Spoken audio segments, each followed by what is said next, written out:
How to make a clay tree. This is the top view of the tree. I'll turn it sideways so you can see the side of the tree. I'll continue turning it to see that the tree is now hollow. When working with clay, your clay should never be thicker than your thumb. The reason is because air pockets are trapped inside the clay, and the larger the clay, the more likely that you have air pockets. Air pockets can damage your clay because the clay shrinks when it dries. So as the clay is shrinking, the air cannot change its shape, and it says ah, and then the clay cracks and falls off. So first you have to wedge your clay. You are going to be given wedged clay already, so you're ready to work with. All air pockets have been wedged out of it. I'm going to set this to the side and show you how to create your clay tree. First, you're going to use 2 wooden sticks on either side of your clay. This will prevent our clay from getting too small. Use the palm of your hand to flatten it down to start off. Then use your roller. Notice how it's on the sticks so that it doesn't get too thin. You're going to roll it out. You might need to stand up at this point so you have better leverage in your rolling of the clay. Once your clay is completely rolled apart, set your roller to the side, and we are going to use a cone for support. This is known as a slab. This paper is going to work as a shield so that the clay will not stick to the plaster. This cone is made out of plaster.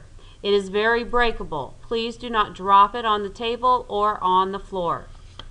Take the cone, wrap it around, and notice how I'm wrapping it around the cone to where it creates a cone of the paper itself. Hold the cone on this side, take at the end and give it a twist, and what I'm going to do is I'm going to twist and rip.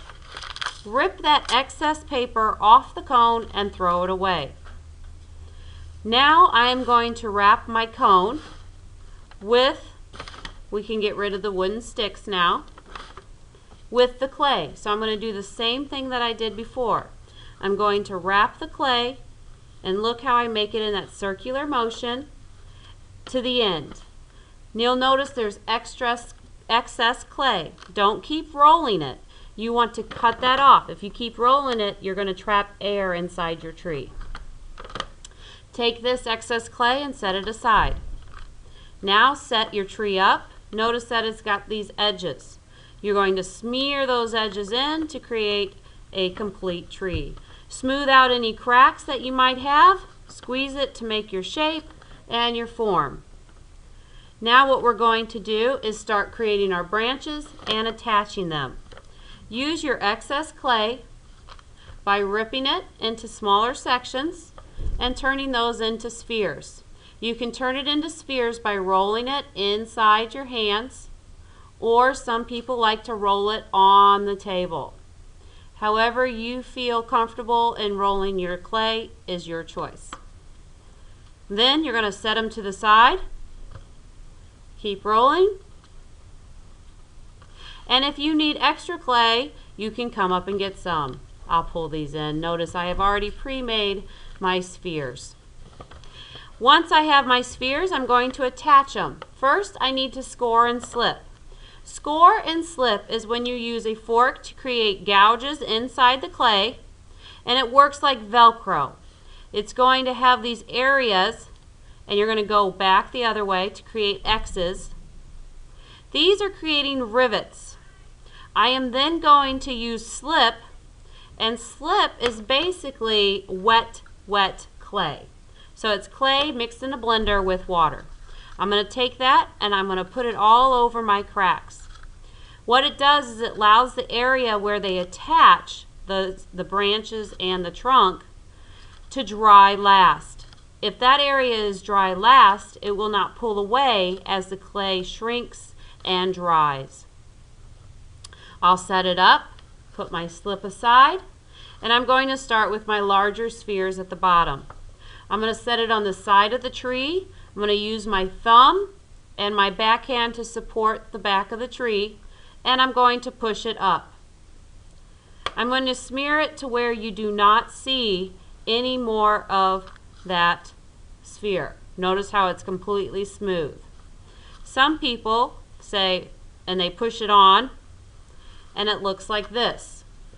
Notice you can still see the sphere and it's not smooth. When this dries, the likelihood of that branch falling off is very high. Make sure that you push it and you smear it up so that it is completely into the branch. The plaster inside my trunk is using support. I will not leave it in there. I will be taking it out. Right now it's just so I have something hard to push on. I'm starting at the bottom because you want to go from the bottom up so that you have your layers just like a tree does. Go all the way around, turning it as you go. Everyone's branches will look different. That's what's going to make your tree different from everyone else's. When you get to the second layer, you're going to start your next row of branches in between your other two, like you do bricks. So notice that this is where the 1, 2, here's the third one creating the pyramid. You're going to take that and push it and smear it up. Same way. I'm going to continue that same pattern going around my tree. In art, as long as you use repetition and a pattern and are consistent, most everything will be appealing to the eye. Some people like to have large branches. Some people like to have small ones. The larger your branches, the less layers of branches you will have. I'm using rather large ones because this is a demo and I'd like to see it finished quicker. Now, you'll also notice that some people like to shape their branches beforehand. You can see I'm starting on the third layer right now. Some people like to take it and flatten it before they put it on so that their branches don't stick out as much. Here is an example of a flatter branch. Notice how it kind of wraps around and goes down more. Some people like to take their branches and give them a point. You can use this with a knife to cut it into triangles and use a triangle design on your tree. It does not have to be a softer area. Notice that that has more of a pointed branch on the trees. Whatever you do, remember to keep a consistent pattern with your tree going around. So I'm going to finish it up here. I'm coming to the top. You'll notice as when you keep going, it's pulling the clay up and it's causing your tree to become larger and larger. If you want your tree to be tall, you can keep going up with it, but you might want to also think about support. If it gets too area up here, it's going to break and fall off. So I'm going to change it. I'm going to, I definitely need a branch over here. Once it's pleasing, I feel comfortable with it. Some people like to add on things to their tree. That is up to you. If you would like to add to your tree, you're more than welcome to. At this point, I'm looking at my tree. It's got branches all the way to the top. I'm smoothing out any fingernail marks I might have made or any other imperfections that I'd like to fix on my tree before putting it up to dry. Because once it's set to dry, it is set. We can't change it or the shape. At this point, I am going to take all my excess clay. I am going to gather it up and I'm going to put it in the clay bag. Anyone who is caught throwing clay or stealing clay will have an automatic write-up to the office. Also, please never poke your clay bag that is on the display table with your fingers. Yes, it looks fun and smushy and I want to touch it, but if you do that, you might put a hole in the bag, which would then cause all the clay to dry out and we would not be able to use that clay for our sculptures. Once I am at this point, you remember me saying we had to remove the ceramic plaster inside. The plaster of Paris cone will not come out once the clay dries. So you have to remove it while it is still wet. Pull out the area. Once it is pulled out, you are going to use a pencil. You may write your name on the inside or on the bottom, plus the year. So I'm writing Schlarman, and then the year that this is created. Once it is all finished, please carry it very carefully and place it onto the designated area with your class's name.